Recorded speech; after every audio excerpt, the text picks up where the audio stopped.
Hi, I'm Cheryl Leach. In this problem, we're going to be looking at an application of the derivative that we get from economics. We're going to be talking about the marginal cost. Well, before we get into the definition of the marginal cost, let's write down a cost formula. In this problem, cost is going to be $205,000 plus $9,800 x.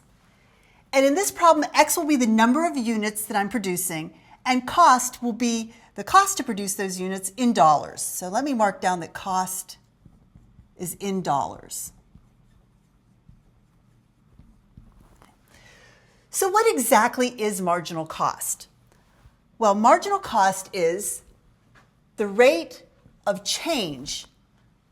Okay? The rate of change of what? Well, the rate of change of cost.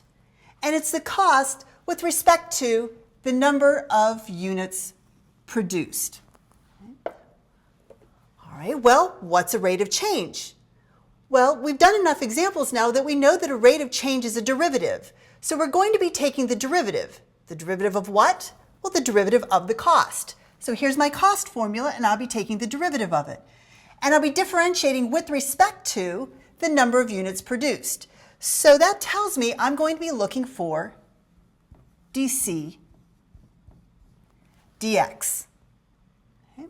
So when I take the derivative of my cost function, the first piece is just a constant whose derivative is 0, and the second piece is the constant multiple, 9,800, times the derivative of x, which is 1.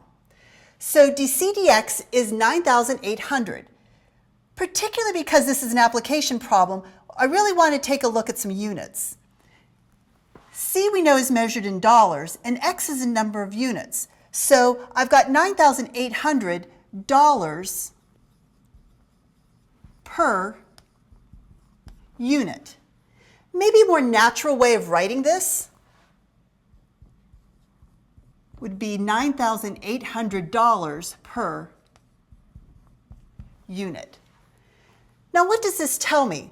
Well, it tells me that for every extra unit that is produced, it's going to cost me $9,800 more to do that. dc dx is going to be an approximate change. In this particular example, it's the exact change, but that won't always happen. Many times our cost function is more complicated, and the actual change to produce one more unit is slightly different than the marginal cost. But the marginal cost is a great way to approximate it. I hope this helped. Thank you.